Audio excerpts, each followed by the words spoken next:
Welcome to the War Academy channel. Whenever there is talk of wrong decisions made by the Allied leaders of World War II, reference is usually made to the invasion of Sicily and later Italy. In addition, many also consider that the entry through the African coast itself was a mistake, because instead, they should have landed directly in France.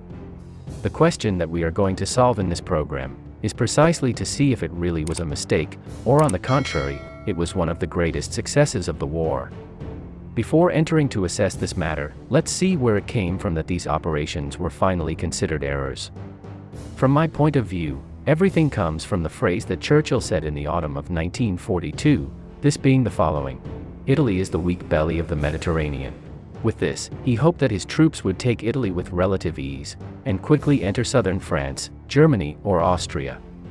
With the Allied coalition stuck for so many months, first in North Africa, and later in Sicily and southern Italy, the operations have been called by many genuine failures, but was this really the case?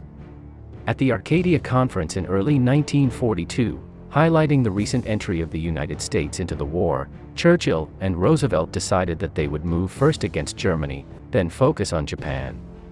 Although this provoked protests from Chinese President Chiang Kai-shek, it served at least to please Stalin. Having decided that by the end of 1942, or at the latest the beginning of 1943, they had to carry out a major military operation against Germany, the question now was where to attack. Although the options were many, the only ones that could have some kind of element of surprise was to attack in Norway, France, or on the North African coast. The first to be ruled out was Norway, since a large landing there would only have served to take the country from the Germans, after which, they would have been left standing again off the coast of Denmark or northern Germany. With regard to the Atlantic coast of France, there were many American officers who wanted to land there, but the British, with great effort, convinced them that this was madness. Very briefly, this is how the least bad option was reached, this being the coast of Northwest Africa. With this they intended a rapid advance that would take them to Italy in a few weeks. As they advanced through Algeria and Tunisia, they also hoped to gain a little experience, which the newly recruited American troops needed. The end result, as you know, was that they would not reach Italy until almost a year later, only to be stuck there again until the end of the war. Without simply staying with the fact that the Allies did not obtain the advance that they had initially planned, let us see everything that they did achieve.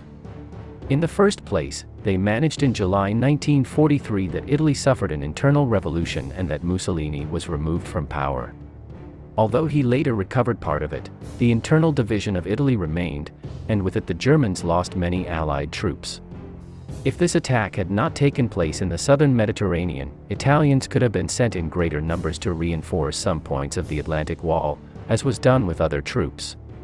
Secondly, the internal events that occurred in Italy forced the Germans to divert a number of important troops to the area, which although they would not have had much impact on the Eastern Front, they would have had it in Normandy when the time came.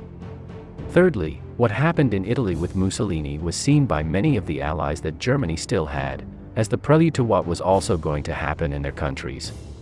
For practical purposes, it made in countries like Finland or Romania, which were beginning to see their borders threatened, those in favor of disassociating themselves from Germany gained strength. On the other hand, and although with less importance in the war, the Allied landing in North Africa also forced Spain to withdraw the expeditionary from it. Finally, and as a final point, we have the experience gained by the Allied troops, especially those who came from the American continent, which was of vital importance to them. Next, a paradoxical case is given, and that is that although, before the landing in North Africa, the American commanders felt very confident and capable of anything, after this campaign in which they faced the Germans for the first once, they became more cautious. Whether in Tunisia, Sicily, or southern Italy, they had faced Italo-German troops, of medium or low quality, most of them also very worn, except for a few divisions. Despite this, it had not been easy to defeat them.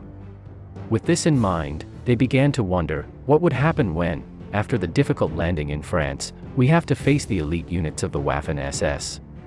Are our troops ready to face the German army on French soil, face to face? In the 1980s, British author Max Hastings published a book called Overlord in which he included a comment by Churchill from 1942, which read as follows: The German army is a man-to-man, much more effective fighting force than either the Americans or the British.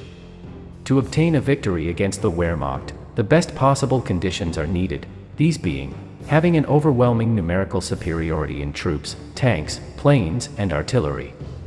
This phrase was not taken at all well by various veterans and history buffs, who began a series of attacks on the British author, for this consideration of inferiority to the Germans. Luckily for Max Hastings, there were also many army officers who came to his defense, and pointed out that this had indeed been the case, and not only in 1942, because it lasted until 1945.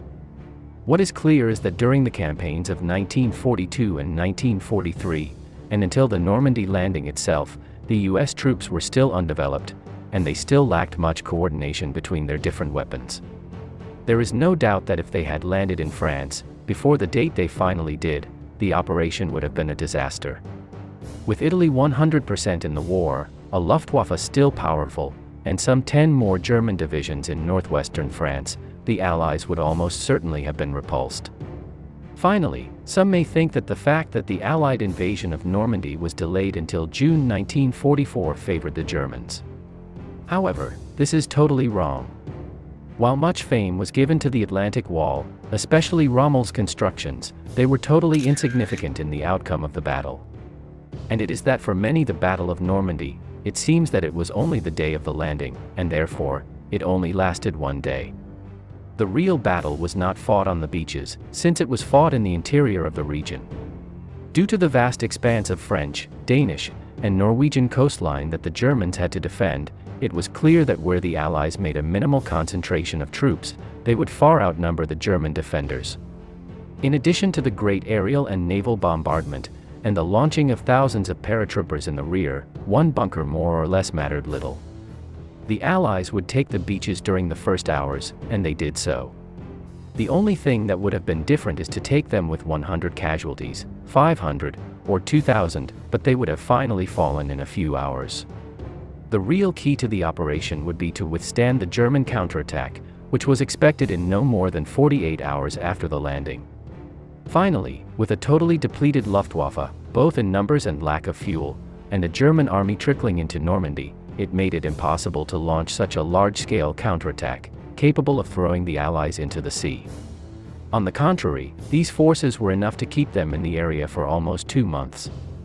In short, and to end this video, we have to say that the Allied entry through North Africa, and later its incursion into Sicily and Italy, far from being a mistake, was one of the most effective elements for the subsequent invasion of Normandy ended up triumphing. And you, what do you think? Do you think that the Allies should have risked landing in France in 1942 or 1943? Do you really think this operation would have gone well?